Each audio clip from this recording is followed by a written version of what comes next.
big cost, a significant portion of total inpatient costs are antibiotics, especially when the patient becomes cellulitis.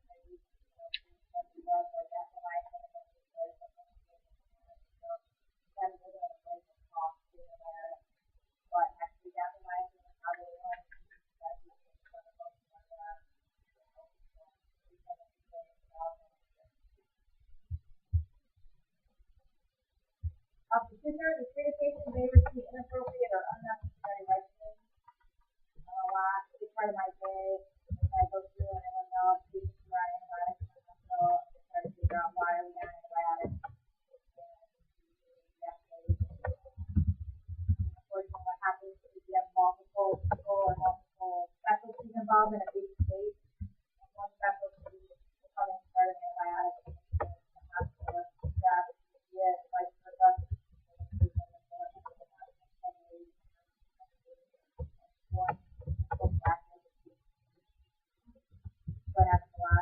Appropriate empiric antimicrobial therapy can significantly reduce hospital visits today.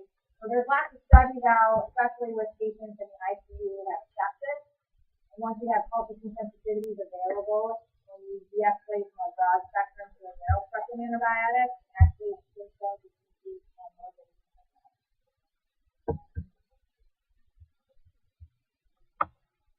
Duration of therapy. Okay, so it's somewhat subjective of determination.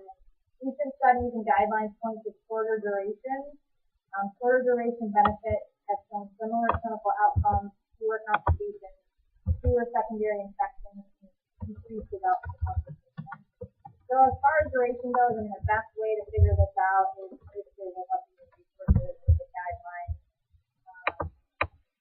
Sometimes micromedics or clinical pharmacology will tell you the duration of therapy if you have access to it. If I'm going to go over here at the end a little bit about how to find micromedics and clinical pharmacology.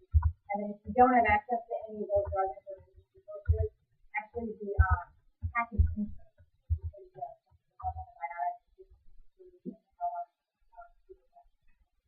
The package insert you can Google. And you will watch the package insert and it will pull up.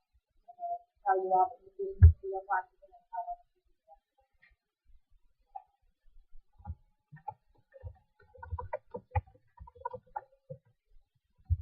So cultures and sensitivity is performed use it and de-escalate when possible using narrow therapy once acceptable.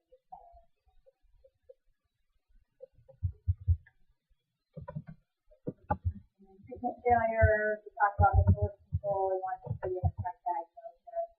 Could there be a resistant bug involved or a flu infection? As the patient is compliant, and then drug interaction. We also want to make sure that we don't have any patient taking that can make antibiotics and giving up. And these doses or stop.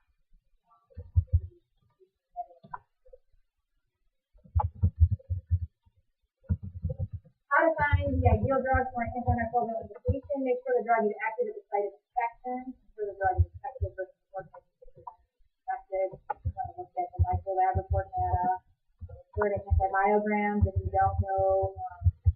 If you don't have cultures of sensitivity, you have an idea of what drugs are used. Let your clinical pharmacist or infectious physician be assistant.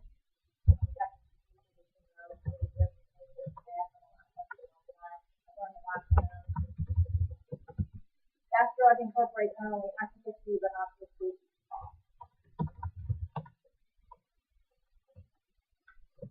So all above, do no harm, avoid toxic drugs whenever possible. Use toxic drugs whenever possible. Risk benefit ratio for using a drug. Utilize narrow spectrum antimicrobials whenever possible. Okay, so what's an antibiogram? I know I talked a little bit about this. So it provides the percent of samples for a given organism where sensitivity. It provides the percent of samples that are sensitive to a given organism. So you'll have it's broken down by ICV versus general. So the antibiogram does not provide sensitivity based on site of infection, MIC information, antibiotic killing at various doses or concentrations of each strain. Okay, so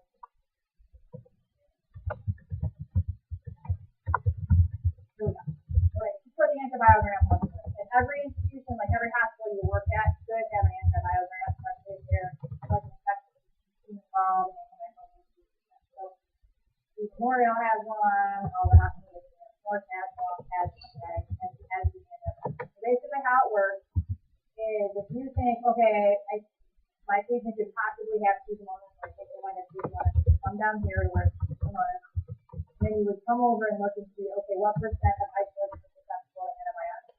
You have over here 91% of isolates are susceptible to this antibiotic, which is you're going to want to use an antibiotic that has the highest susceptibility based off your antibiotic.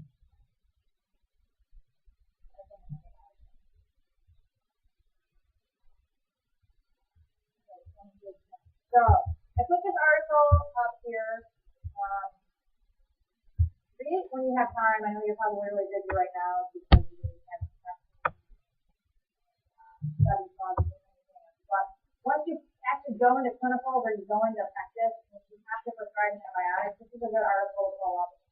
All you have to do is Google IDSA, so that's the Infectious Disease Society of America, so IDSA, antimicrobial resistance. This is an article that basically sums up why antimicrobial resistance is.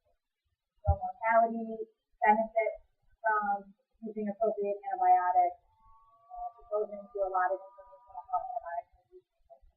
So once you start getting your clinical, if you're seeing patients with prescribing antibiotics, you take your time, Google it. It's a whole article full up. So most IDSA things are Infectious Disease Society of America, their guidelines.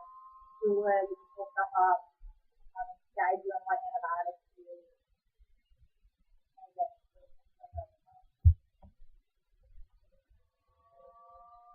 So some of the references I use in practice.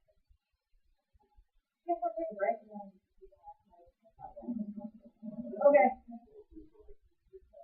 Okay. So I got a couple more slides. I'll keep through them. Oh yeah. So, Stanford guide. Do you guys have access to this?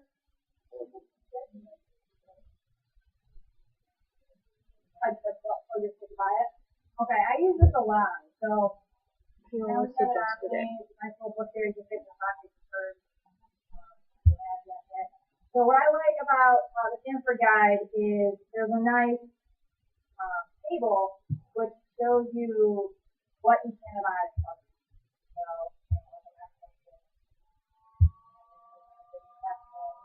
So, and I can go and look and see what exactly does, what section of activity is the antibiotic covers.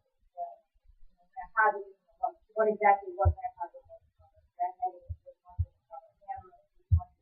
It's really nice in that aspect. You can also give recommendations based on diagnosis and anatomic type, and there are durations for some. Like I said, it's all very good. So, and drug reps that are antibiotics, they usually have them. They used to come in like tons of them.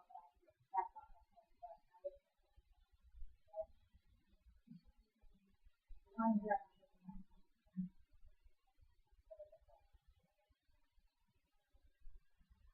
then also for like as far as electronic references go, there's a Hopkins guide, there's a yearly subscription, it's reasonably priced. I belong to Hopkins guide and basically there's some of your colleagues.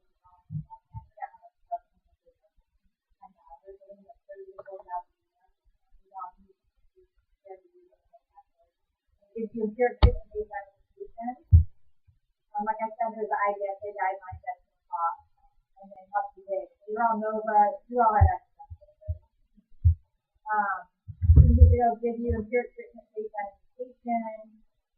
It's sensitive for design and also. It's offered sometimes to colleges, practitioners, and providers. So I take students from NOVA for pharmacy.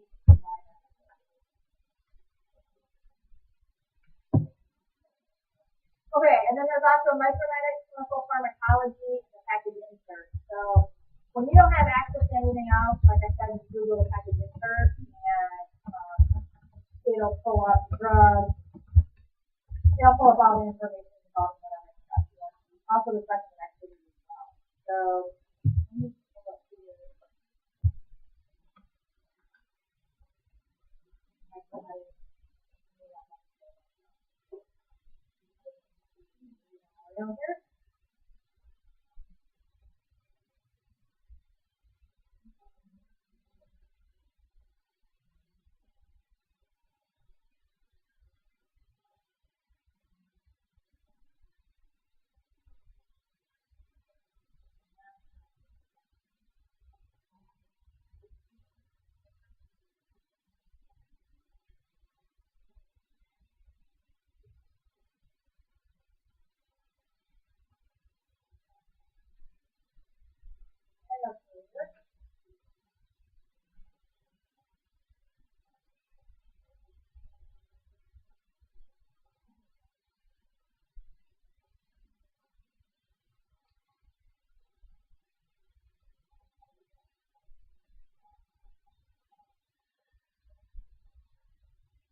two of the drug information resources that the Memorial offers is micromedics and clinical pharmacology. So what's nice about micromedics is you can pull up probiotics. So let's say you know your infection, you go to either IDSA or up-to-date with medications used, or doesn't have like doses or duration. You can come to micromedics, which is really easy to find this morning. Update it into me. Just go to micromedics here. So let's say the drug of choice is whatever reference you found says Levaquin. You type in Levaquin. It's in here. And if you come here to the left side, you have like adult dosing, pediatric dosing, FDA usage, non-FDA usage, dose adjustment.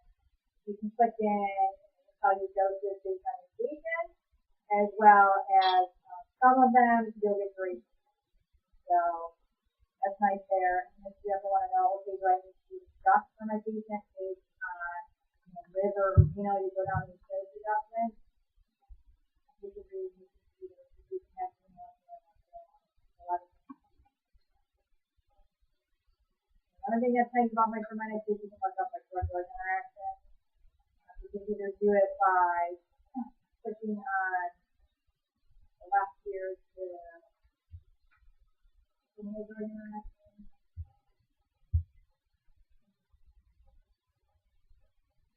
Single drug interactions, but a lot pulls up, so it's kind of confusing, and a lot of stuff you have to read through. You can go through the drug interactions and you type in medication.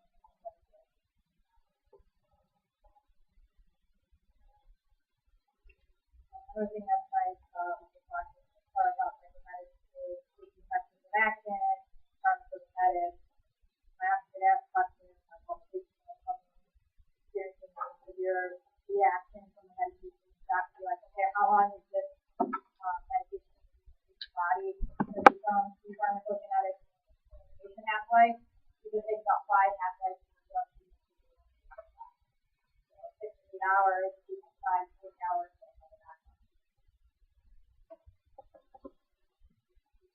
So another drug information resource that's nice, hard to find though, the Memorial is on the pharmacy webpage, is clinical pharmacology. And what I like about this reference is it'll tell you the spectrum of activity that the drug covers. So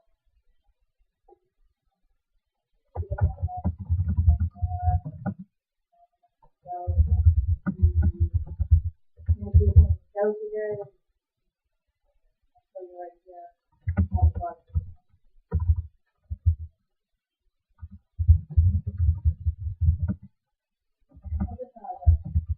Also has ingredient dosage, dose adjustment at the bottom.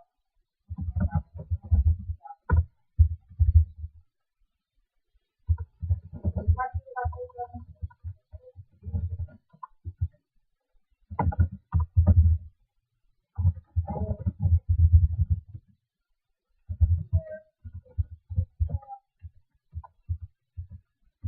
Okay, so this is my last slide. We had a case study. We had an 83-year-old man who's admitted for coronary artery bypass grafting aortic valve replacement. Both doctors developed pain upon urination and urine culture is completed. Unison, before the urine culture was drawn, was started in CRP, and this is what the culture has grown. What would you guys do? Would you do unison or would you guess? What would you guess? Yeah.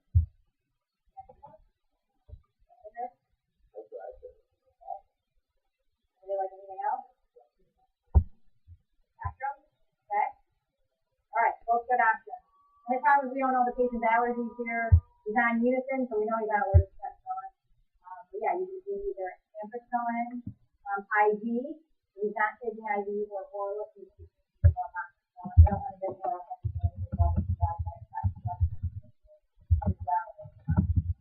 or you could do bathroom. You can also do IV cefazolin or oral cefazolin. I would probably use one. And it's free too. That's what I like to do. Alright, good. Any questions? donor that we maybe? Well, instead of post-coronary artery bypass grafting for the cardiac treatment, so I would tend to stay away from the phloem, like Cipro, this Cipro often interacts with a lot of cardiac meds, such as Cipro. A lot of times patients who are post-coronary artery bypass grafting, they get potassium fibrillation. So I probably tend to stay away from Cipro.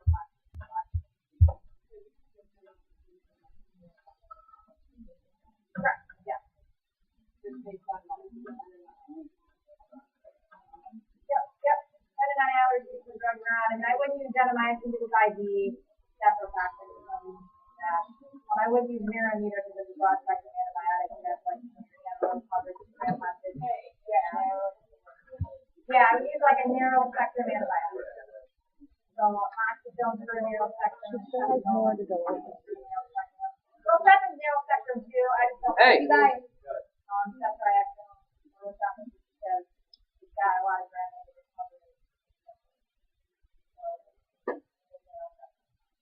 But yeah, none of these are really hard because they have. All right, I was just gonna go over, make sure I covered everything that might be on the test. All right, one serious toxicity associated with clindamycin. You guys remember? Yeah, all right, good. Which signs of antimicrobials requires monitoring of plasma drug levels due to a narrow therapeutic index concentration effect? And when I talked about which drug needs cell levels monitored, yep, that's anti-side.